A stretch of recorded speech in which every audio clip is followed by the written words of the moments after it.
Hey, what's going on guys, Carl here from TKR, and today we're going to take a look at one of Coolermaster's newest mouses on the market, the Mastermouse S. Coolermaster are really starting to step up on their peripherals, and this little beauty has some serious potential considering its price tag of £35, and I believe a similar price range in US dollars and euros. So let's take a look.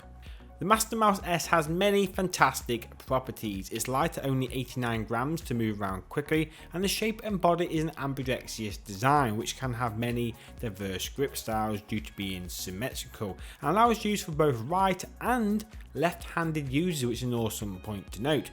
But with a slight problem for left-handers being that the forward and back buttons are only on the left side, which complicate things. The smooth glossy UV coating on the body feels good to the touch, in which I can describe as a gun black colour. This coating is meant to be highly durable and won't peel, wear or tarnish, but only with extended use will truly determine this. It has two zones of RGB lighting, the scroll wheel and the glowing strip at the back of the mouse. You can see that the ambient glow is firing down, which is pretty badass on a white surface, but on a black mouse mat becomes a little less noticeable.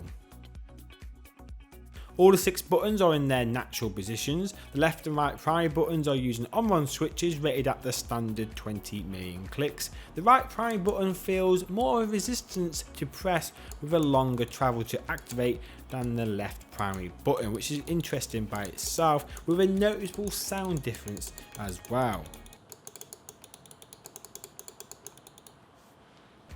The scroll wheel is a little clunky and not well defined. You can feel each scroll step while it rotates slowly. It's just more when scrolling at higher speeds. It has a rubber band for grip, and the middle click is easy enough to press in game. The DPI change button sits just behind the scroll, which is easily accessible. Each DPI setting can be identified from the light source on the scroll wheel, as long as you remember which colour is which DPI setting. The side, forward and back buttons are nicely placed. My hand is 17.5cm long and 10.5cm wide, and no hand adjustments is needed to activate them. I find my thumb naturally resting on them, so there's no distractions in game with any hand adjustment. They have a tactile feel with a slight resistance to press.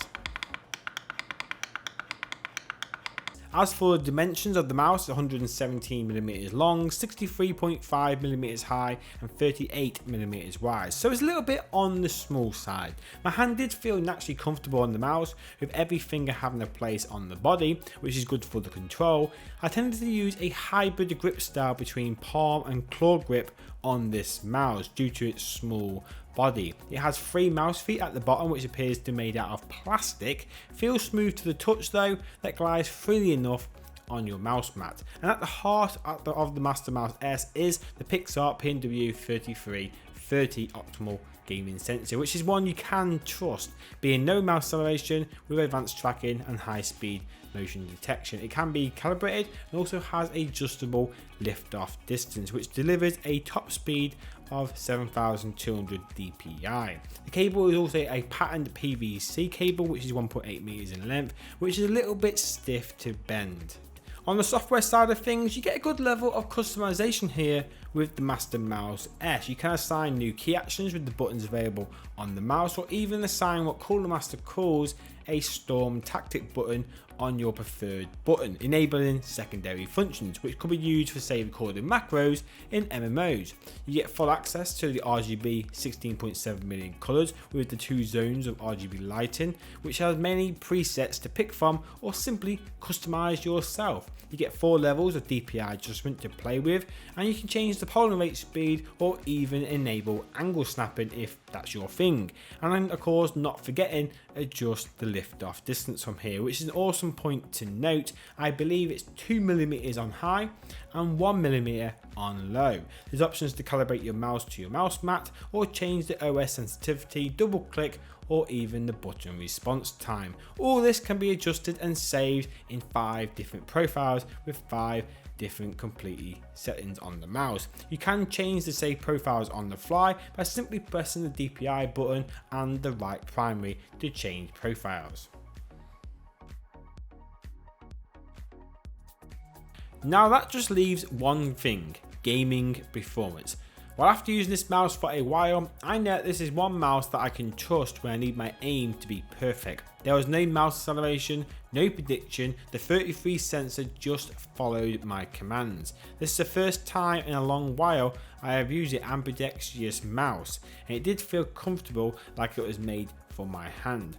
But I did find that the mouse didn't slide as much as I would like it to on the mouse mat. I don't know if it was the plastic feet or simply my mouse mat, or both, combination of both, but it just didn't slide as much as I would prefer. The scroll wheel is okay to a point, but I do use this to change weapons in FPS games, and 8 times out of 10 it missed the change, which equaled death in game, which seriously annoyed me at the time.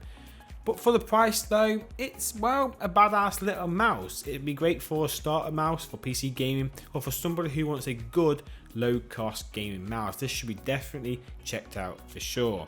But that's it for the review, guys, so thank you so much for watching. Feel free to drop a comment and subscribe if you're new to the channel for future content. As always, guys, it's been my pleasure, and I'll catch you hopefully all in the next one.